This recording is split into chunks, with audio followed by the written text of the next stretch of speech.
Chapter 6. The Bookoth, Great Chase. The rattling din of tremors was followed by a fresh hail of stone shards. "Looks like they haven't called it quits yet," said Jinto, picking up his pace. "They're planning to blow up the blockage so they can get at us." "We ought to thank them for making us a path back," said Leifir. "You know, as long as I'm with you, I've got nothing to fear." The universe is filled with hope. Over an hour had passed since the battle. The two were still trudging through the cavern, with all of its many twists and turns. They could tell it was sloping upward now, albeit only slightly. "Which means we're headed towards the upper reaches," thought Jinto. They were tracing a line back up a tributary of the lava rivers that flowed across the planet several 100 million years ago. Once again, their ears were met with that familiar clamor. It seemed as though the path had not yet been cleared. Meanwhile, the passage was getting narrower, and Jinto was feeling steadily more restless. He couldn't help but entertain the possibility that they'd soon hit either a dead end or a place too narrow for human traversal. Sure enough, they reached a point where they could no longer walk side by side. Jinto led the way, and they advanced ever further, but they were losing confidence. Was there any actual point to this long march of theirs? At last, the phaser shed light upon the end of the road. Gripped by despair, Jinto stopped in his tracks. "What's wrong?" asked Leifir. "It's a dead end. There's nowhere to go from." "Wait, hold on." Jinto craned in to give it a closer look. It looked awfully smooth for a natural formation. Sliding his hand across its surface, he could tell it was, in fact, a crystal stoneware wall. He could even make out a seam running vertically down its center. "This thing's a door," Jinto shouted, astonished. "A door?" "Yeah, that's all it could be." Jinto tried rubbing the door, pushing at it and more, but it didn't open. "There's something over there," said Leifir, clasping him by the shoulder and pointing toward the door's right. He shone the light where she indicated and found there some controls, along with the words for emergency use. Timidly, Jinto pressed the button. The door split open, and a vertical line of light trickled through. That line would soon become a rectangle of light, which grew wider before their eyes. Jinto squinted against the dazzling brightness and took a cautious step. Leifir followed and scanned their surroundings. "Where are we?" "Don't ask me," Jinto whispered, scarcely believing. "Looks like an amusement park." Easy-listening tunes were playing in the background. A sprawling flower bed lay in front of them, and, beyond it, a short building made of stone. The shrill voices of children were audible from somewhere in the distance. On the footpath that ran the length of the flower beds, people were walking alongside various cartoony animals: bears, dogs, cats, elephants, serows, walruses. Each one was human size and bipedal. Moreover, they were conversing with the kids and performing tricks. They saw a deer sitting on the lawn giving several children a listen, and in another spot, they saw a lion juggling flaming torches. They were probably animatronics, but they could also be people in costumes. The horses were the only quadrupedal species among them. More were carrying children than not, and so they seemed to function as the park's means of transport. A fox in clown getup crossed right in front of them while riding a unicycle. Jinto watched the fox go by and gazed up. The metal framework went quite high, as did the ceiling made of a semi-transparent shroud, most likely synthetic resin. Friendly-faced animatronics were dangling from the ceiling as they lifted excitable tots up and down. It was when he noticed each sported 8 appendages that he realized they were spiders. When he looked behind them, he found the door had already closed shut. "This door is off limits," was written in large text. Jinto glanced Leifir's way and beamed. "You look like trash." And at that moment, that was all there was to say, for they were covered in grit and mud from head to toe, to say nothing of their disheveled hair. "You all the more," she replied as she patted at her clothes. "You look like someone rescued you from a garbage chute just as you were about to get disposed into space." "I can imagine," said Jinto, who patted the pebbles and assorted filth from his hair. A child holding hands with a rhino pointed toward them. What a rude little snot, pointing and laughing at a royal princess like that. He was laughing at you. Even under army occupation, the amusement park seemed to be thriving. A sense of security was simmering inside them. With this many non-competent terrestrial citizens, particularly children, the UH wouldn't go all out on them. Come on. If we're lucky, we may just come by some new clothes. Right. But just as they were about to set off, "Please stop," came a voice from above. "You have entered the park from an entrance other than the proper, prescribed entryway. Kindly wait as our security personnel come to ask you about your situation. If you do not comply, be advised that we may report you to the police." They looked up toward the voice's source, and there hung a giraffe's head. Though its shoulders were around the same height off the ground as a human's, its neck exhibited the primary feature of the giraffe in spades. "Not happening." Jinto urged Lafier to follow him as he booked. "Please stop, please stop, please stop." The giraffe waddled awkwardly after them. "Attention, customers," sounded the park-wide announcement. "A state of emergency has arisen. We repeat, this is a state of emergency. We truly apologize for the inconvenience, but we will be closing Gazanyu Dream Park temporarily. You will be refunded. Please line up at the exit and leave the premises. As long as you conduct yourselves in an orderly fashion, no harm will come to you. Kindly follow the instructions of the staff and exit calmly and safely. We sincerely await your next visit. We repeat, this is a state of emergency." "What is this state of emergency?" asked Lafier. Jinto looked at the gun in his hand, then at the giraffe chasing them. "If it's not us, then I couldn't tell you. In Clasbiel's infancy, this place was a lake of lava. From that lake flowed two rivers. The wider river carried large quantities of boiling hot rocks from the lake, while its less impressive counterpart merged with other lava flows and poured into the wider one in the end.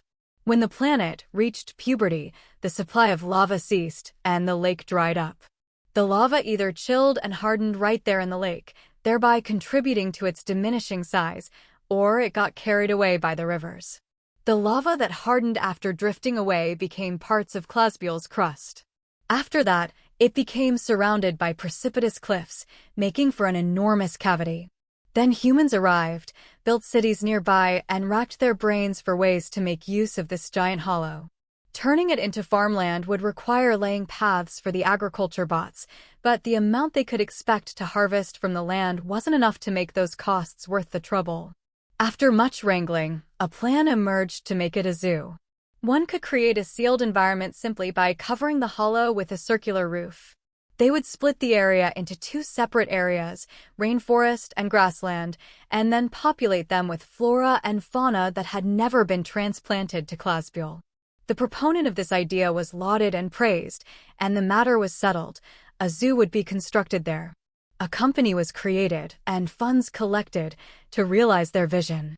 Nothing stood in the way of their project, or so most believed. The stormy patch came to pass when the roof was completed. The age-old notion that trapping animals in cages was unethical returned in vogue and commanded a significant chunk of public opinion. The counterargument that the enclosures wouldn't be overly cramped fell on deaf ears, ignored as a trifling distinction. Ultimately, the choice was made to employ cartoony animatronics in place of real living animals. The academic undercurrent of the project had been forgotten somewhere along the way, as much that is related to things academic tends to be. With the exception of a handful of animal ecologists, the citizenry was largely satisfied with this outcome.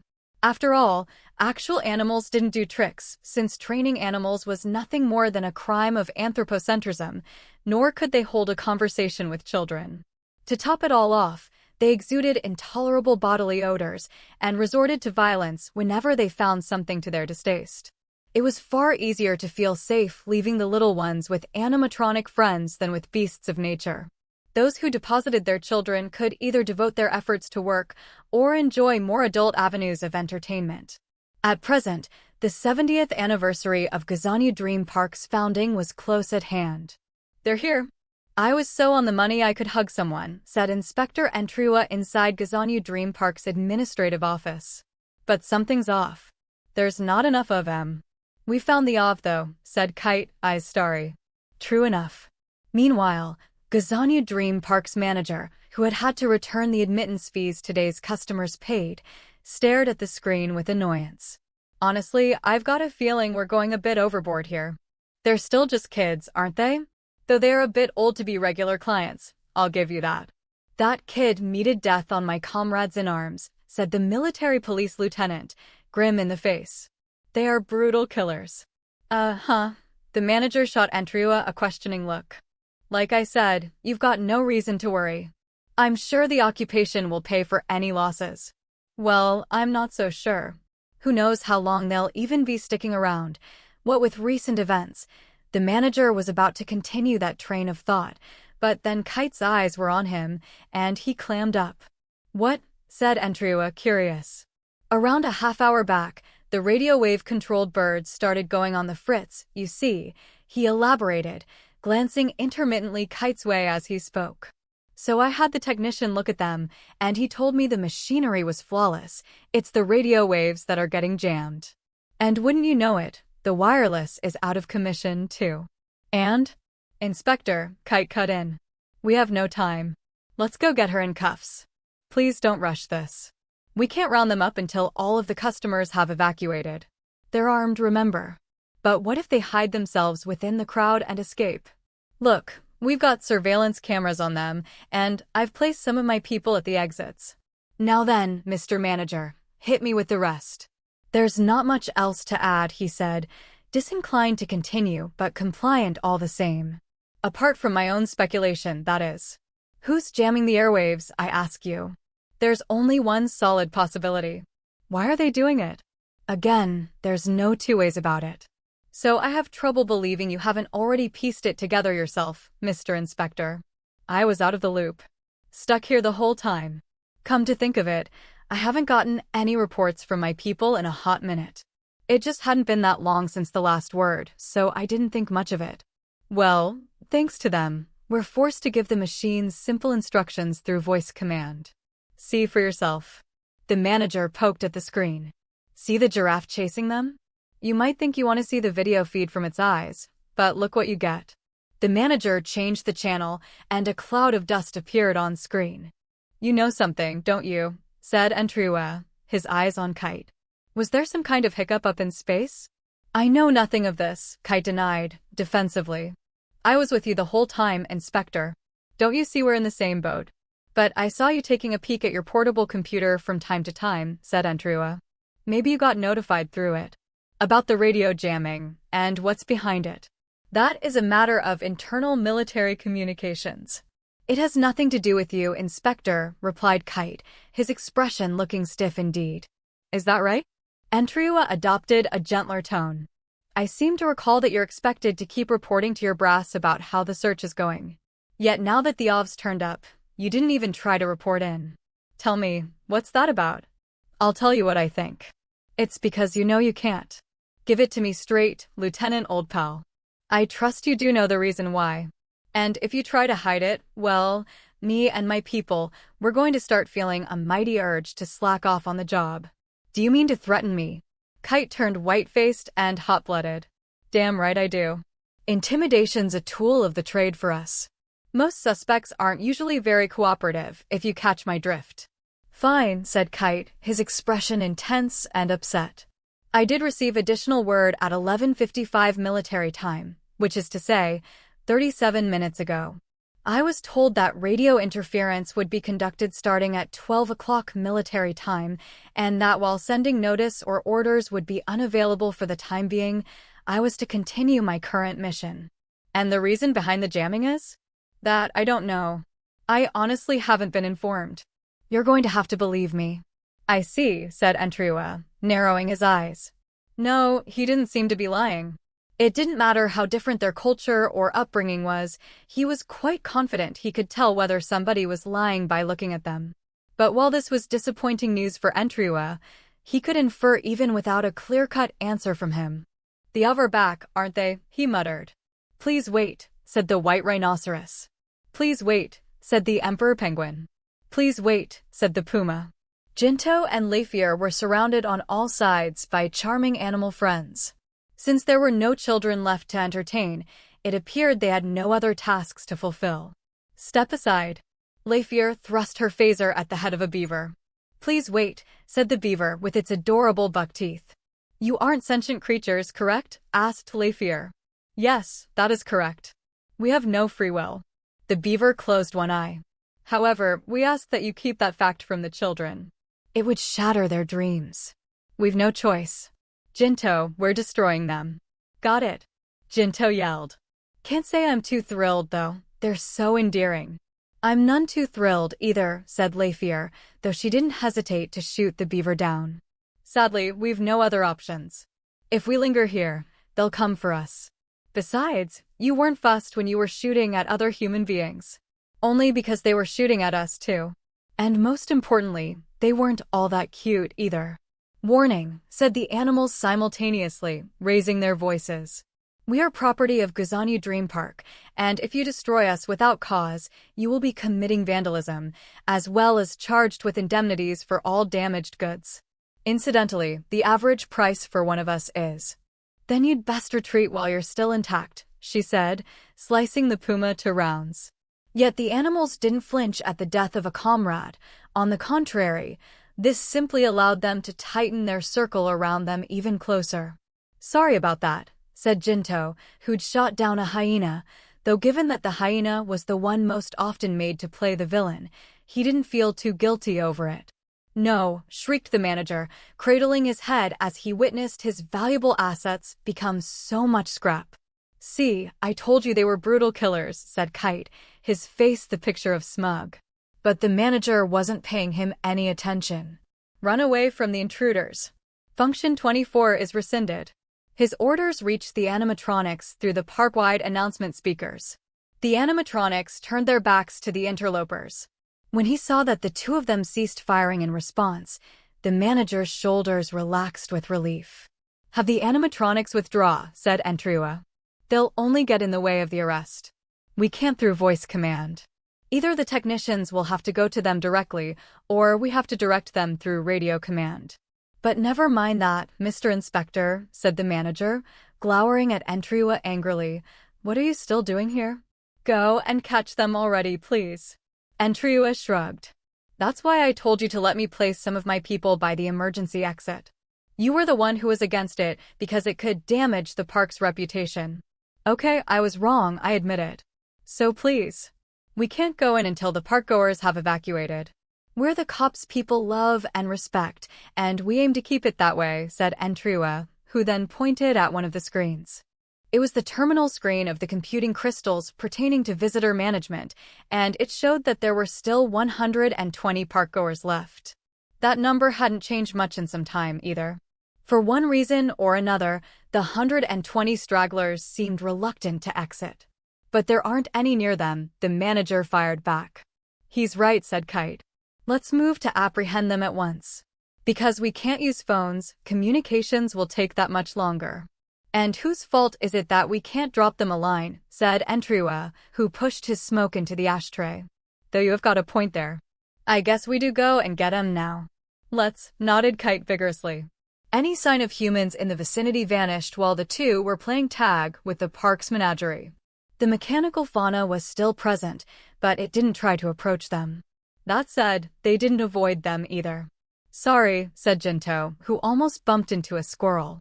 No, I apologize, said the squirrel, which continued on its merry way. At the moment, the duo were stuck in a veritable labyrinth. On each side of the lane, store display cases vied for their attention. The cases contained all sorts of products, including clothing, convenience goods, and stationery, all bearing animal designs. Tending shop were the animatronics. Jinto stopped by the front of a clothing store and glanced at his filthy jumpsuit, but he quickly gave up on the idea. They had no time to spare appraising articles at their leisure or to change. The layout of the alleyways was complex, and they still hadn't managed to stumble upon a wider path. By looking up at the ceiling, they could tell they were near the center, but they hadn't the faintest clue in which direction lay the exit. The animals minding each store were scrutinizing them rather fixedly, but they never appealed to them to purchase their wares. Wait, Jinto told Leifier, who had begun to outpace him. What? I just thought of something. Let's ask the animals where the exit is. Good idea, she concurred. Jinto drew toward an otter-staffed shop selling miscellaneous merchandise. Welcome. The otter spread its stubby arms invitingly. While Jinto didn't give the variety of commodities on offer much of a scan, he did notice they all bore otter designs. What will you be purchasing? No, Jinto faltered. Yes, I understand. Anything is fine as long as my picture's on it. Here, take our featured product. It picked up a nail file in its paws. The price point's reasonable, and it works like magic. Not to mention you could always use another nail file, since they're easy to lose, plus. That's not what I'm here for, Jinto interrupted. I'd like to ask you where the exit is. What did you say? Shouted the otter. You're leaving so soon? Please stay and enjoy the day with us just a little while longer. You could at least stand to take a look at the nail file. Has something got you in a hurry? Haven't you heard? The park's temporarily closed. You jest. Gazanyu Dream Park is open 24 hours. I said temporarily. Are you gonna tell me or not? How cold? I suppose it can't be helped. Go straight down this lane, and so the otter gave him the directions. Jinto thanked it and took his leave. It's over there, he told Leifier, and together they once again trotted forward.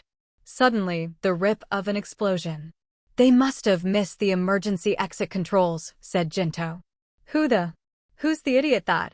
Cried Entriua inside the command car. He thought some subordinate of his had been careless enough to jump the gun and start the attack. Then it dawned on him that no officers were equipped with explosive weapons. Or at the very least, his people weren't. Then, could it have been the Av? Was she trying to massacre officers who wielded only needle guns? But that didn't make sense either. It hadn't come from the direction the Av currently was thought to be. At last, he remembered the other guys who were after the Av. Looks like your comrades are here, said Entriua, glancing at Kite. Is that so? The military police lieutenant hung his head. Entriua thought about calling it a day then and there. He'd been less than enthusiastic about this whole venture to begin with, and if the police did lay off, they'd be detained by the occupying army anyway. They were talking about 1 or 2 petty car thieves here. In the end, he could afford to forget about getting them under their custody. No, we can't back down now. They'd come this far, come so close, or, more accurately, they'd put up a net around where those soldiers were chasing them toward, but in any case, he couldn't stand idly by and let perfect strangers take the credit while the suspects were so tantalizingly in reach. Hey, pedal to the metal, he said, jabbing at the driver's back. There's nothing for it, Inspector, said the young officer. These cutesy-wootsies don't seem to know traffic laws. And even as they spoke, a blissful-looking tanuki came very close to smashing into them. Because we're not on the road. Entriua banged his right shoulder against the back of the seat. If it was going to be like this, I should have taken a hoverboat. Do we call for backup? You think we've got that kind of time, dummy? A big boom from behind. A patrol car was sticking out of a building from the front. Meanwhile, the tanuki peeped with evident concern. Entriua heaved a sigh. This was turning into more of a laugh-and-cry procedural drama than he'd been anticipating. Emergency, emergency, shouted the speakers frantically. Customers still within the premises, please hasten to the exits. We can't be held liable for your safety any longer. As for the parkgoers, no, the trespassers who blew up the emergency exit, we ask that you refrain from making a commotion on park grounds and to exercise discretion with your acts of destruction. For heaven's sake, what could possibly warrant going to such extremes? Over there, Inspector. Kite pointed forward. There stood a young pair, a boy and a girl. The girl's hair was black, but she had on an off-circlet. Go, go, go! Entriua roared. The sooner he was free of this farce of an errand, the better. They found us. Jinto froze in his tracks. A row of hovercars crossed over toward them. Leifier tried to brandish her gun, but Jinto had snapped to and seized her hand. No, not here at least. Let's go back to the market area. She cocked her head, doubtful, but soon she nodded assent. The pair turned on their heels. Wait right there. This is the police, a menacing voice resounded through a megaphone. Jinto wondered how many people in the whole galaxy would actually stop when told to. Inspector, we can't go any farther. The command vehicle came to a sudden stop. It was true that the road in front of their eyes could hardly be called a road at all. Not even 3 people could walk side by side down the lane safely, let alone a car. If they were to cut a swath through the shops, it would be a different matter, but an officer of the law beloved by the citizenry would never do that. Employees, evacuate as well, continued the announcement. Those with level 3 or higher technician qualification, adjust as many animatronics as possible for automatic storage. If you're in either Area 6 or 7, evacuate regardless. Get a move on. Come on, get. Bloody hell, what's it all come to? Everybody out, said Entriua, commanding his officers to alight from the cars. He took the initiative and issued the same order to the subsequent patrol cars as well. Not being able to use phones was frustrating. A police squad of 20 formed a line on the street. The suspects weren't in plain view, having seemingly ducked into either a store or a side street somewhere. All hands, ready, aim. The officers whipped out their needle guns and switched off their safeties in unison. Kite took that as his cue to do likewise and set his own weapon to fire. Now, after them. Entriua rushed into the maze of alleyways. Military Police Lieutenant Kite and the 20-strong police squad followed in after him. Sorry, coming through, said Jinto as he climbed over the display case of a turtle's parlor. The turtle simply shrugged without a word. You will forgive us, said Lafier as she too climbed over it. The turtle quickly made its way past the side of the horned owl sitting with its back to the turtles. Bad children, said the owl, whose merchandise they'd just rendered in disarray. Bad children. You're being very bad. Sorry, said Jinto without looking back. May I draw your attention to something, said Lafier through pants and gasps. What? We're going down the same path as before. I mean, what else can we, oh. Jinto remembered now. The enemy soldiers are here, too, aren't they? You forgot? You are so easygoing it's impressive. You have my admiration. Thanks. Well, if it isn't you. Weren't you going to leave, said the otter from before. Might as well have you buy something now, if you don't mind. Got any hoverboats or spaceships? Jinto asked while rushing past storefronts. Of course we do, answered the otter enthusiastically. Say what? Before he knew it, Jinto was looking over his shoulder. The otter waved a toy spaceship in its hand. It probably had one or more otters on it, too. Behind the otter, the distant forms of police officers came peeking into view. Crap.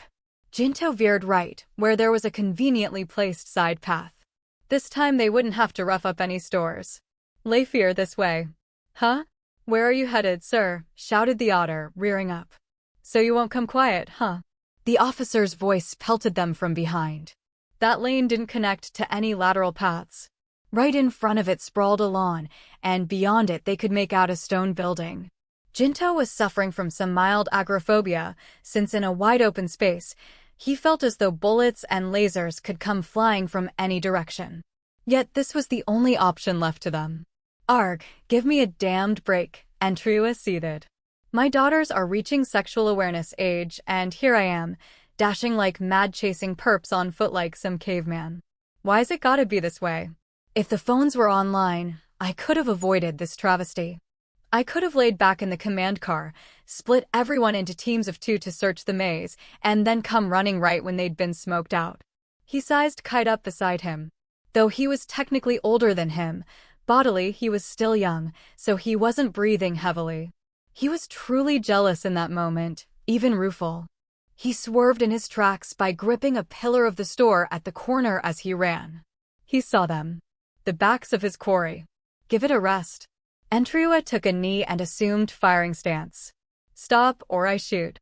But by the time he heard his words of warning, Jinto had already slipped away from the path. Naturally, they had no intention of stopping. They hid in an alleyway blind spot, but the moment they did, they snapped to a shout from their left. A green-brown uniform. An enemy soldier. An adversary even more of a hassle to deal with than the police, but this soldier was alone. Lafier took him down in a flowing martial arts throw before he could fire. Jinto, we must hurry. That soldier was one of many who have spread out to search for us. The others have been signaled. Don't need to tell me that. Jinto picked up into a run once again. Their destination for the time being was the stone building. Though he had a bad feeling that its stone walls would serve as much protection as construction paper against the enemy's boulder-shattering crusher bullets, it was probably more reliable than the marketplace. However, they hadn't even made it halfway across the lawn before another enemy soldier appeared. Layfier didn't stop running as she mowed down the soldier brandishing their gun in a standing position. Jinto gripped a phaser cartridge from his pocket and set it to grenade mode. He could feel it chirping its countdown in his hand. Chi chi chi chi. He'd cultivated his pitching arm in many a match of Minchiu, but given the distance, he couldn't be certain his lob would reach that far. Which is why, when the soldier joined clods of dirt in the air, he reassessed the power of his throw. Unfortunately, these soldiers neither quailed nor flinched. Fresh infantry came out of the woodwork, one after the other. Layfier, for her part, stayed a step ahead, firing her phaser over her shoulder with her right hand while never taking her eyes away from their destination. Despite the fact that she wasn't even looking at her targets, her aim was always true, thanks to her frocross. In this situation, her spatiosensory perception manifested like a feat of sorcery. And off with a circlet equipped had as good as 360-degree vision, she could sense motion in her surroundings through ultra-high-frequency waves. As such, she had no need to stop or turn to take aim. Still, the bullets came hurtling their way, and with ever-swelling intensity. A cloud of dust struck a mere 5 dag away from Jinto. We're almost there. Layfier stamped in through the wide-open entrance. All right, my turn now. He got within arm's reach of the entrance. What in the hell? Entriua reflexively ducked for cover, face down on the ground. It was when they'd almost cleared out of the alleyway in hot pursuit of the Ov that the firefight unfolded, a shootout the likes of which Klausbühl had never before seen. Guess that's the difference between a police force and a military. He knew it was pitiful, but he was too scared to even raise his head. Retreat, ordered Entriua, plucking up his willpower. His voice, too, was nearly drowned out entirely by the gunfire. We're heading back. This is no place for police. You can't be serious, Inspector. Kite objected. You're giving up. What do you think? Entriua barked back, though he was just as much lashing out against his own cowardice. What exactly do you want us to do, huh, buddy? 'Cause if you ask me, we'd just be a bunch of brats swearing we're strong to career boxers as they're slugging it out. I don't know what it's like on your world, but on this planet, police aren't trained or equipped to survive an active war zone. Now listen good, 'cause let me tell you, no matter how many cops you get killed in the line of duty, society won't value their capture any higher. And if you want to catch the Ov that badly, I suggest you go join your little friends. Ugh. A round of crusher bullets pierced through a handful of shops and flew inches beside Entriua, demolishing an animatronic. Your aim is goddamn terrible. Entriua cursed them out, knowing full well they couldn't hear him. Then he faced his subordinates to address them. What are you doing? Fall back. Retreat to the cars. Keep your heads low and run. Damn it all to hell, coming to a place like this was a mistake. Jinto, come quickly. Half of Layfier's body was poking out of the doorway, and she made ample use of her phaser to defend him. Jinto slid in through the door hands first. Welcome. It was a restaurant. The server rabbits flapped their ears in salutations. Needless to say, there were no customers, no other humans. Jinto swiftly scanned their surroundings. There was another entryway at the other side. It probably led to the kitchen. Layfier was still returning fire. Come on, he said, dragging her by the sleeve. Okay. With 3 final barrages of gunfire, she ran deeper inside. Hello, how many in your party? I'll lead you to your seats, said one of the rabbits. Thank you, but there are many empty seats, so that's fine, he said, before heading for the kitchen. Sir, you can't go there. The rabbit tried to deter him. Meanwhile, the enemy was positioning themselves and making preparations outside. Jinto noticed through the window and screamed, "Get down!" The only one that understood was Layfier, but that was to be expected, considering the designer of the animatronic's artificial intelligence could have never foreseen a gun battle. It was a savage assault. The stone walls weren't as paper-thin as Jinto had feared, but they weren't sturdy enough to withstand the attack. The walls came crumbling down while stone shards sprayed through the air. Crusher bullets flew in from where the walls collapsed, filling the restaurant with fiery death. Rabbit heads and parts tumbled across the floor. Warning! Several rabbits looked out from the holes in the walls. "We are property of Guzani Dream Park, and if you destroy us without cause, you will be committing vandalism and be charged with indemnities for all damaged goods. Incidentally, the average price for one of us is..." The roar of the enemy's firearms blew away the rabbits and their futile warnings. "Leifir, are you okay?" "Of course I am, a kin of the stars would never." "Gotcha," Jinto cut in. He started crawling along. "Now let's hurry." "Okay, sir." A rabbit looked down at him. "It's dangerous here. We believe it may be in your best interest to evacuate. Thanks for the heads up. I had a feeling the place wasn't the height of safety." It lifted Jinto's spirits to exhibit the will to crack wise even during a nightmare like this. Right after their exchange, the rabbit took a bullet and fell to ruin. Damn it. Jinto's high note proved brief, for now he was enraged. While he knew he'd been guilty of destroying a hyena, it was still a thing of woe to watch a being that traded some words with him get blasted apart. The motion sensor door opened up for the two, and Leifir followed Jinto into the kitchen. The kitchen was unscathed, practically a world removed, but they couldn't use it indefinitely. They got on their feet and ran between all of the cooking pots. Another door, another room. They found themselves in a hallway, likely employee use only, with a number of doors on each side. Suddenly, Leifir collapsed in a heap on the spot. "What's wrong? Are you hurt?" "No." A weak smile, so weak as to fit an off. "How pathetic of me. It seems I'm exhausted." "Wait, don't tell me you've got a weakness," he said, though he commiserated. Of bodies weren't used to running for long stretches, especially not at twice the gravity level of their everyday living environment. This was Leifir, though.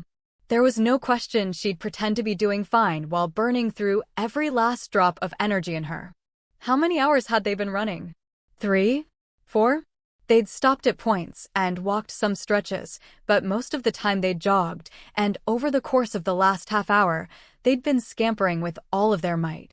Of course, Jinto could hardly be described as a monster of stamina himself. He hadn't noticed earlier by dint of all the mortal peril, but he was so tired he could throw up at any moment. "But we've still gotta go." Jinto gulped down his nausea and fashioned a smile. "Come on, I'll give you a shoulder." "Thank you." Leifir offered a hand. Jinto helped her up and carried her arm on his shoulder. "Better yet, I'll give you a piggyback ride." "Don't mock me." "That's the Leifir I know," said Jinto, relieved. Obviously, they couldn't sprint anymore. They were going as fast as they could, but that was no faster than normal walking speed, or maybe slower. "Hey, the enemy's gotta be pretty tuckered, too," said Jinto, trying to cheer both himself and Leifir up. The soldiers had chased after them on foot through that cave, and with all that heavy equipment weighing them down at that. Of course, land wars were their expertise, and as such they must have undergone training to prepare them for lengthy foot marches while bearing heavy equipment, but he chose not to dwell on that inconvenient factoid. Besides, when he focused on the sensation of Leifir's weight on his shoulders, his train of thought shifted tracks entirely. She would never have leaned on his shoulders in the past, not this easily. She would have obstinately insisted Jinto take the navigation log and go it alone. His heart rejoiced.